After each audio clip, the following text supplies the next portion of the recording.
കുട്ടികളെ റെഗുലറായിട്ട് ബ്രഷ് ചെയ്യിക്കുക എന്നുള്ളത് ഒരു വലിയ ടാസ്ക് ആയിട്ടാണ് പാരൻസ് പറയുന്നത്. ഇത് എപ്പോഴാണ് ടാസ്ക് ആവുന്നതെന്ന് വെച്ച് കഴിഞ്ഞാൽ നമ്മൾ ഓൾ ഓഫ് എ സഡൻ അവരുടെ റുട്ടീനിലോട്ട് ബ്രഷിങ് ഇൻക്ലൂഡ് ചെയ്യുമ്പോഴാണ്. കുഞ്ഞിന് പല്ല് വന്ന് തുടങ്ങുമ്പോൾ തന്നെ ഒരു 1 ഇയർ തൊട്ട് തന്നെ ഇത് നമ്മൾ കൺസിസ്റ്റൻ്റ് ആയിട്ട് ചെയ്യുകയാണെങ്കിൽ അതും ഇതൊരു ഓപ്ഷനായിട്ട് കൊടുക്കാതിരിക്കുക കുഞ്ഞുങ്ങൾക്ക്. നമ്മളിപ്പോൾ ഹോം വർക്കും അവരുടെ ബാത്തിങ് അവരെ കുളിപ്പിക്കുന്ന ഇതൊന്നും നമ്മൾ ഓപ്ഷനല്ല, എല്ലാ ദിവസവും റെഗുലറായിട്ട് ചെയ്യുന്ന ഒരു റുട്ടീനാണ്. അതേപോലെ അവരുടെ ഡെയിലി റുട്ടീനിൽ ബ്രഷിങ്ങും നമ്മൾ ഇൻക്ലൂഡ് ചെയ്യാനായിട്ട് ശ്രമിക്കുക.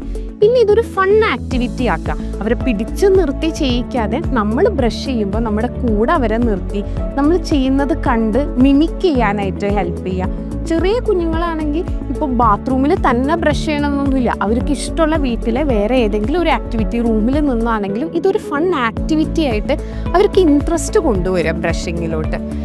കൺസിസ്റ്റൻസ്, നമ്മുടെ കീ പോയിന്റ് കൺസിസ്റ്റൻ്റ് ആക്കുക, ഡെയിലി ചെയ്യുന്ന ഒരു കാര്യമാക്കുക, ഇതൊരു ഓപ്ഷനായിട്ട് കൊടുക്കാതിരിക്കുക, ഫൺ ആക്ടിവിറ്റി ആക്കുക. അപ്പോൾ തന്നെ എല്ലാ കുഞ്ഞുങ്ങളും ബ്രഷിങ്ങിലോട്ട് വരും. ആൻഡ് ഡെയിലി ട്വൈസ് ബ്രഷ് ചെയ്യിക്കുക, മോർണിംഗ് ആൻഡ് ഈവനിങ് ബ്രഷ് ചെയ്യിക്കുക കുഞ്ഞുങ്ങളെ. Happy Hippo.